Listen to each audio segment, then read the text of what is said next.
Hi everybody, Rosie here and welcome back to the Pache Bene channel. Today we are here with the most special of guests, my twin sister, Emmy. And today we're going to talk about Emmy because Emmy is a beekeeper. She just became a beekeeper about like a month ago, and she's going to share with us a little bit about why she did this and tips for getting started. And so stay tuned.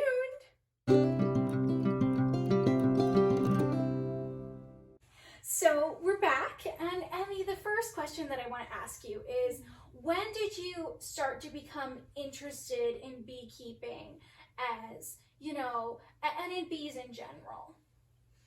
I started to become interested in bees probably when I was about 12. I just remember checking out books all the time from the library about them, and I would talk about them to different people and tell people how much I wanted to keep them. Yeah. By then the Flow Hive had not come out yet, and so it seemed like way more of a daunting goal. But then when it came out, you introduced me to that. Then I was like, wow, this is actually an attainable goal. Yeah. So Yeah. then I really started thinking more seriously about it, and definitely saying, yes, one day I'm going to do this. And it just became something that I was absolutely going to do, and I wanted to do it as soon as possible, but just I didn't know when. Right. So, and this was when you were like really little, so you just timing was like the issue. Right, and also I didn't have any money for it. Right. And I needed to have several years to study about bees, and also just kind of mull it over. Be really, because you want to be really sure about something when you do something that big. So anyway. And can you tell me a little, we talk a lot here at Pache Bene about nonviolence. Can you tell me a little bit about, you became really interested in beekeeping from, you started from, an environmentalist perspective. And, can you talk a little bit about how, caring for bees is so important in relation to nonviolence? Yeah, well, bees themselves, they don't sting you unless if you're really bothering them. So, I mean, they are nonviolent creatures, innately. Yeah. I mean, they just care for the earth in such amazing ways. They provide honey, and they, obviously, and they pollinate flowers and blossoms, and they help plants be so much healthier, become so much healthier. As everyone says, if bees disappear, life would disappear. Well, a lot of it. Yeah. So. And keeping them is, from what I understand, is such a huge, it's such a huge gift. Oh, it is. It is. And bees are on the decline worldwide. And so just keeping bees now, I think, is more important than ever, because there's so many things that can, there's so many new factors in the world that can shut a hive down. I think just the Industrial Revolution has just been really hard on them. It's true! It is true. It's been hard on all of us. Right. So, anyway, it's just super important. Can you tell me a little bit more about, this, now I want to talk about, the Flow Hive? Yeah. And then I want to talk a little bit about your advice for people who might think about getting a Flow Hive. Maybe some of you out there have wanted to keep bees. Emmy knows a lot about this. So Emmy, can you tell us about the Flow Hive for people who might not know what it is and what's the alternative to a Flow Hive, and why do you like the Flow Hive? Sure. Well, the more traditional way of keeping bees is for a Langstroth hive, and that's what you see, usually. Right. And it's just the several boxes stacked on top of one another, and they're white usually, and they're usually made of styrofoam.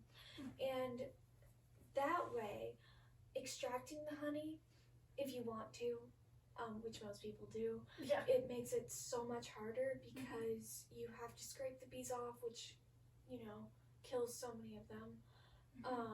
And also you have to get an extractor. It's like a machine, and it's just so expensive. Yeah. And the honey is not as pure. It's like an all-day job.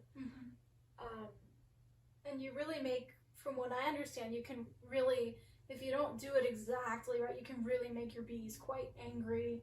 Oh, you can. Yeah, for sure. And also it's just it just makes extraction of honey so much more complicated, and it's also just easier on the bees in the Flow Hive. So can you tell me a little bit about the Flow Hive? What is the Flow Hive? Yes, so the Flow Hive is basically, it's an invention that was made in Australia about 6 years ago. No, probably 8. Yeah, somewhere between like 6 and 8 years. Yeah. It's been around for a while. Yeah. Anyway, the bottom of the hive is still the same as the Langstroth. It's got the frames, and they put their comb in there, and they store honey in there, and that's where the brood is. Where the babies and the queen bee. So the bottom box is the same. Then in the upper box, that's really where it changes. The upper box is called the super, and in there are the patented flow frames, and those have like shiftable hexagons. Like they start out like combs. this, and then they move like that. Yeah. I mean, there are tons of YouTube videos on it, but I mean, it's pretty simple, basically. Yeah. Basically, the combs shift. The combs are large enough so that it won't hurt the bees. Yeah. And then it's, really just as simple that the honey literally just trickles down. Yeah. And it's called honey on tap. Yeah. And so the bees don't get harmed. They can really just live their lives peacefully.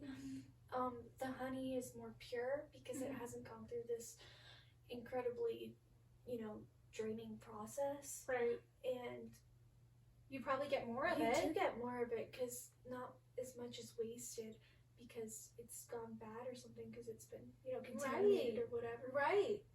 So can you tell me a little bit, just really quick, about where you got your bees, and how, and in the process of installation? I have some video of that I'm gonna overlay, and so people get to see. But can you tell me? Oh, and also tell me about what was the process of building your Flow Hive like? Oh, yeah. Well, start with that. Yeah. Well, we did that together. It came in the mail. We did. Yes. Yeah. I ordered it last summer, and it came in the mail, as I said, and it came in a million different pieces. It did. And way too many pieces. Yeah. But it's very high quality wood. Very good instruction manual. And it was just really like any kit. Right. You just put it together, but it did take a long time because I had to paint it like several different coats, and I had to sand it. Yeah. Just a lot of things like that. So it did take a while to put together, but then once it's together, you're good. So yeah, we did that, and then with the bees themselves, I ordered them in December. Yes. I was calling in October and November to see, do you have the bees yet? Are you pre-ordering yet? But because for people out there, you might you really need to order your bees months in advance, 6 months at the latest. Yeah, usually that's what they told me. About 6 months, because if your place is anywhere like ours, their bees sell out really fast. So you wanna order them in advance, and you want to get your bees. When is the good window? Well, it really depends on where you live. Yeah. If it's really colder, it's going to be later in the springtime. Really, you want to get them right when things are starting to blossom, and when you've got quite a few flowers, and when the weather is warming up. So here, that's like April. Yeah. So yeah. Spring is always the time to get your bees. Yeah.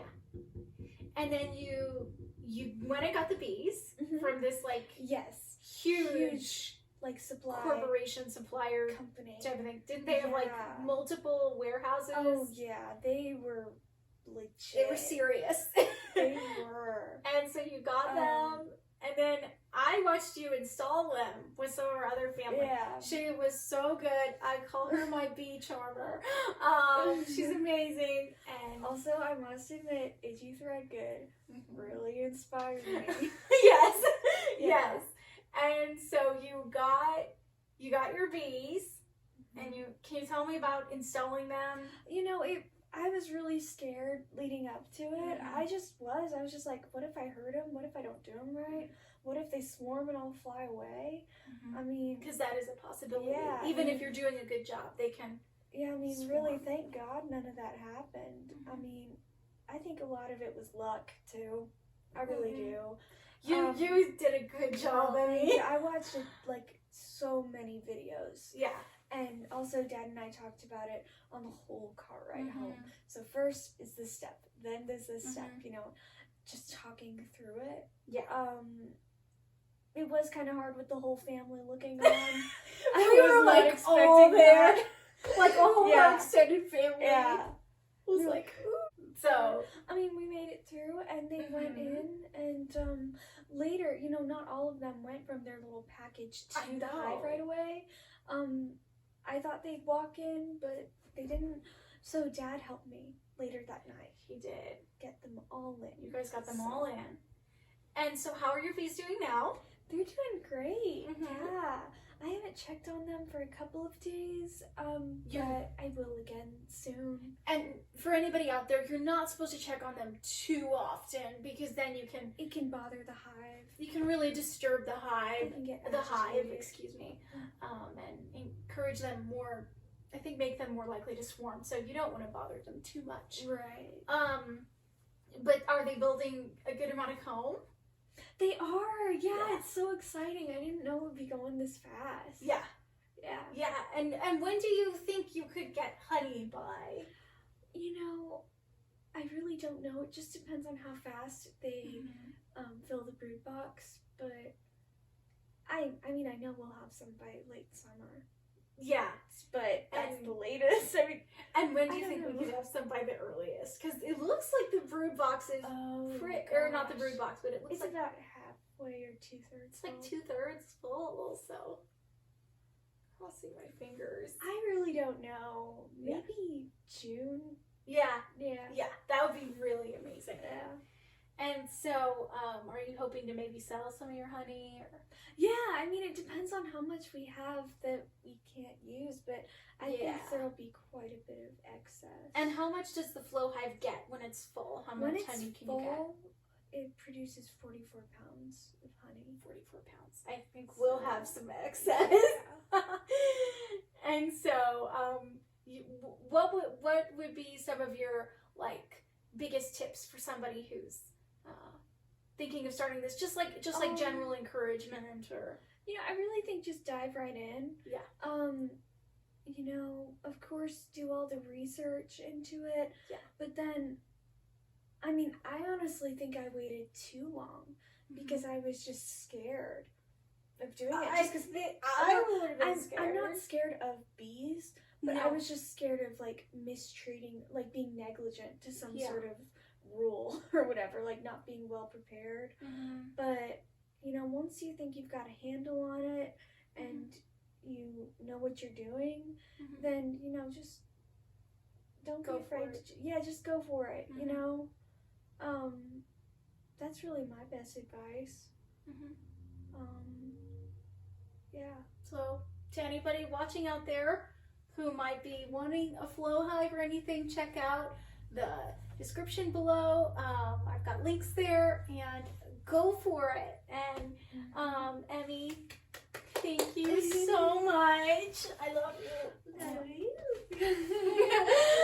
Thanks for watching, guys. Peace out.